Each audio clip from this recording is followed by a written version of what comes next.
ખાબક્યો। અંબાજીની બજારોમાં વરસાદી પાણી વહ્યા। અંબાજીના રસ્તા પાણીમાં ગરકાવ થયા। અંબાજી પંથકમાં સિઝનનો 27 ઇંચ વરસાદ ખાબક્યો છે। રોડ રસ્તા જે પાણીના કારણે નદીઓ વહેતી હોય તેવો આભાસ લોકોને થઈ રહ્યો છે। અંબાજીની બજારોમાં કઈ રીતે પાણી વહી રહ્યા છે। શ્રદ્ધાળુઓ જે અહીં આવતા હોય છે તેમને પણ પરેશાનીનો સામનો કરવો પડ્યો। વેપારીઓને પણ પરેશાની થઈ રહી છે।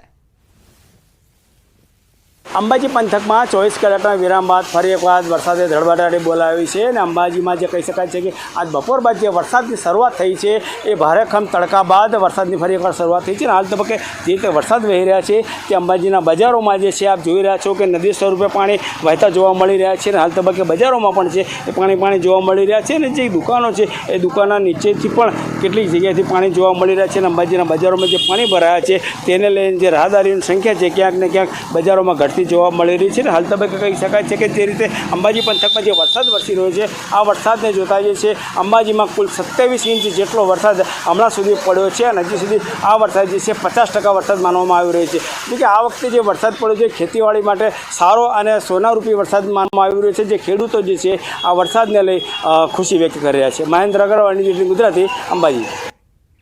સમાચાર ખેડાથી પ્રાપ્ત થઈ રહ્યા છે। પૂર્વા તારાજીના દ્રશ્યો સામે આવ્યા। માતરના ભલાડા ગામ પહોંચ્યું ન્યૂઝ 18 ગુજરાતી। 1100 હેક્ટરથી વધુ જમીન પાણીમાં ગરકાવ થઈ ચૂકી છે। 4 દિવસ બાદ પણ પાણી નથી ઓસર્યા। ડાંગરના પાક પર વરસાદી પાણી ફરી વળ્યા। ન્યૂઝ 18 ગુજરાતી પર ખેડૂતોએ પોતાની વ્યથા રજૂ કરી।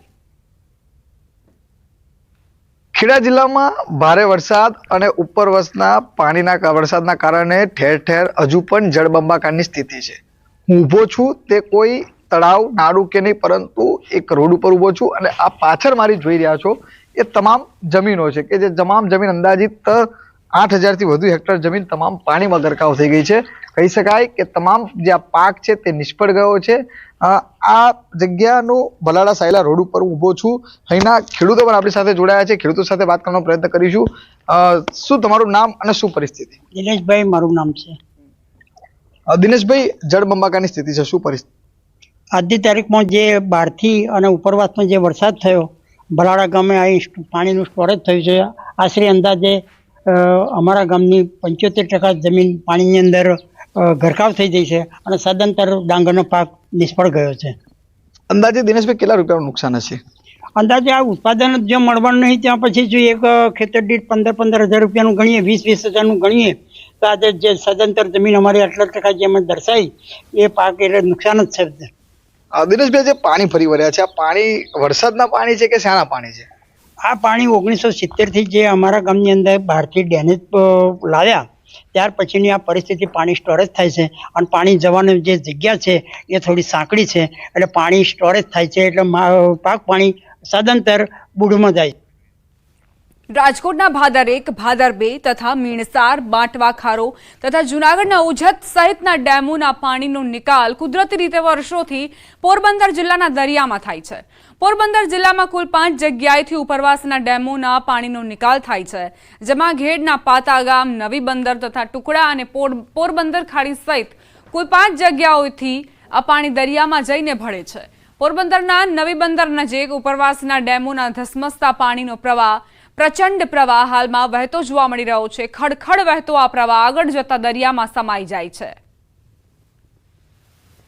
જ્યારે પણ ઉપરવાસના ડેમોમાંથી પાણી છોડવામાં આવે છે ત્યારે ખેડ પંથકના ગામોમાંથી થઈ અને જે તેમને જે જવા માટેનો જે માર્ગ જે છે ત્યાંથી તે દરિયામાં તેનું જે ભળતું હોય છે પાણી અને અત્યારે પણ જે રીતે પાણી છે તે પાણીનો વેગ છે પ્રચંડ પ્રવાહમાં અહીં દરિયામાં ભળતો જોવા મળી રહ્યો છે ને ખાસ કરીને દર વખતે ઉપરવાસના ડેમોના કારણે ખેડ પંથક જે છે તે જળબંબાકાર થાય છે અને આ વખતે પણ રેકોર્ડ બ્રેક પાણી આવવાના કારણે આ પરિસ્થિતિ છે તે ખૂબ જ વિકટ ખેડ પંથકની બની છે।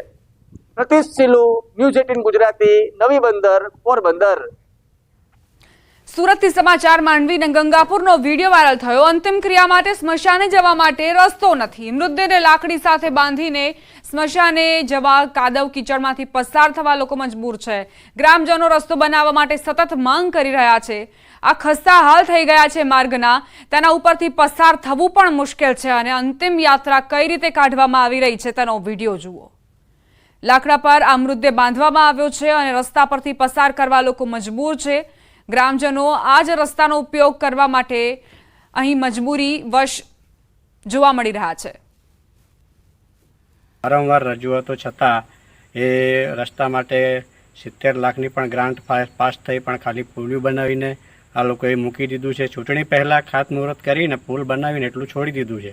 આગળ કોઈ રસ્તા નથી, કશું નથી। અમારે આવવા જવાનો દૈનિક આવવા જવાનો રસ્તો જ છે, કાં તો અમારે નાવડીમાં થઈને ડેમમાં થઈને આવવું પડે। જૂનાગઢથી સમાચાર। એમએલએ દેવા માલમ ઘેડ પંથકની મુલાકાતે ખેડૂતો એમએલએની હાજરીમાં અધિકારીને ખખડાવ્યા। ધારાસભ્યની હાજરીમાં ખેડૂતોએ રોષ ઠાલવ્યો। પૂરગ્રસ્ત બામણસા ગામની એમએલએએ મુલાકાત લીધી હતી। ધારાસભ્યએ સમસ્યા હલ કરવા માટે આશ્વાસન આપ્યું છે। ઘેડ પંથક જે બીજી વખત વરસાદી આફતના કારણે ખૂબ જ મુશ્કેલીમાં મુકાઈ ગયું છે। ખેડૂતોના પાકનું ધોવાણ થઈ ચૂક્યું છે, ત્યારે ધારાસભ્ય પહોંચ્યા અને ખેડૂતોની સમસ્યાઓ વિશે જાણકારી મેળવી। ખેડૂતની વાત જોઈ લ્યો એક વખત, જોવ તો ખોરા તમે। એમ 3 જ ફેરા કરે આખા દિવસમાં, 3 જ ફેરા। 3 વાગ્યા પછી કહી દી કે અમારો ટાઈમ પૂરો થઈ ગયો, અને ડીઝલ પૂરું થાય તીકડી ફોન કરે રાજકોટ કે ડીઝલ પૂરું થઈ ગયું, તો ડીઝલ નો આગલેથી ફોન કરાય કે ડીઝલ પૂરું થાય તો ફોન કરાય? થોડીક તો દયા હોવી જોઈએ કે ના હોવી જોઈએ ખેડૂત ઉપર? પણ કરવું તો હુકામી 65 ટેમ ફરાય, પણ અને ખાલી કેમ 3 ફેરા કર્યા? 3 ફેરા કરવાનું કારણ શું? ટ્રેક્ટર 6 થી 7 ફેરા કરે, ખેડૂત પ્રાઇવેટ ટ્રેક્ટર મૂક્યા હતા। સમાચારોમાં આગળ વધી નર્મદાથી સમાચાર। કમોડિયા ગામ નજીક દીપડો દેખાયો। મુસાફરે દીપડાને કેમેરામાં કેદ કર્યો। નર્મદાના જંગલમાં દીપડાના આટાફેરા। ઝરવાણી ધોધ જવાના રોડ પર દીપડાએ દેખા દીધી।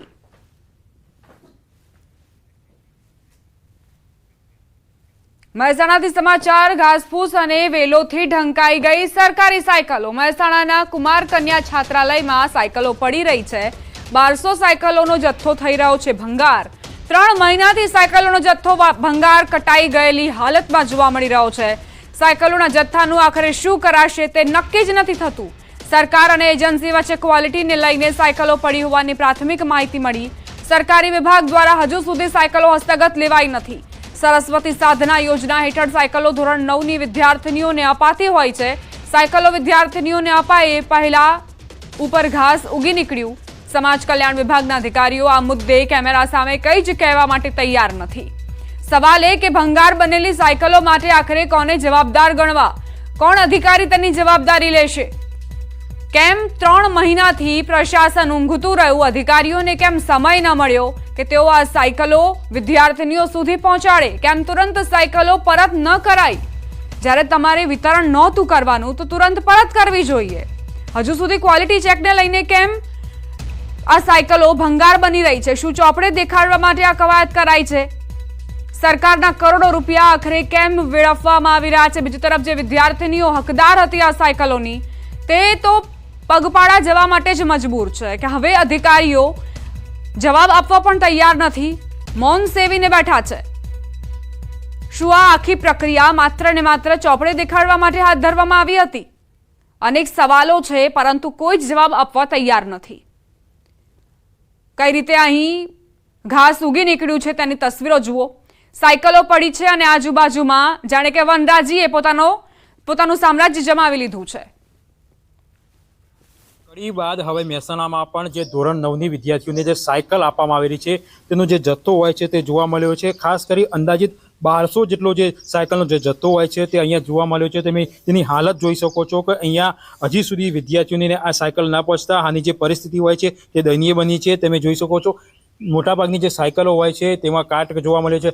ખાસ વાત કરીએ તો થોડા દિવસો પહેલાં જ કડી ખાતે આજે સ્કૂલનો જથ્થો જોવા મળ્યો હતો, ત્યારે આજે પણ મહેસાણા આરટીઓની પાછળ જે કુમાર છાત્રાલય આવી છે તેના જે ગ્રાઉન્ડ હોય છે તેમાં હાલ આજે જથ્થો હોય છે જે જોવા મળ્યો છે। ખાસ વાત કરવામાં આવે તો જે ધોરણ 9માં જે વિદ્યાર્થીની હોય છે તેને આ સાયકલ આપવામાં આવી છે।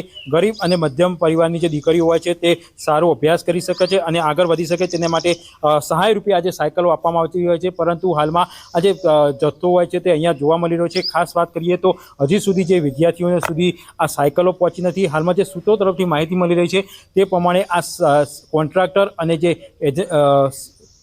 સમાજ કલ્યાણ વિભાગ હોય છે તેના વચ્ચે કંઈક પ્રોબ્લેમ થતાં હજી આ સાયકલનો જથ્થો અહીંયા જોવા મળી રહ્યો છે જે તંત્ર હોય છે તેનું માહિતી મળી રહી છે તંત્રના જણાવ્યા અનુસાર હજી સુધી આ જે જથ્થો હોય છે તેમના હસ્તક લેવામાં આવ્યો નથી ક્વોલિટી ચેક કરવામાં બાકી છે ત્યારે આ જથ્થો હજી જોવા મળે છે પરંતુ જે વિદ્યાર્થીઓ છે તે આશા રાખી રહી છે કે આ જે ક્વોલિટી ચેક હોય અથવા જે પણ પ્રોબ્લેમ હોય તેનું સોલ્યુશન આવે અને ફટાફટ જલ્દીમાં જલ્દી તેની જે સાયકલ હોય છે તે જે વિદ્યાર્થીઓ સુધીની છે તેમના સુધી પહોંચી શકે. કેતન પટેલ, ન્યૂઝ 18 ગુજરાતી, મહેસાણા. રાજકોટ સહિત સમગ્ર સૌરાષ્ટ્રમાં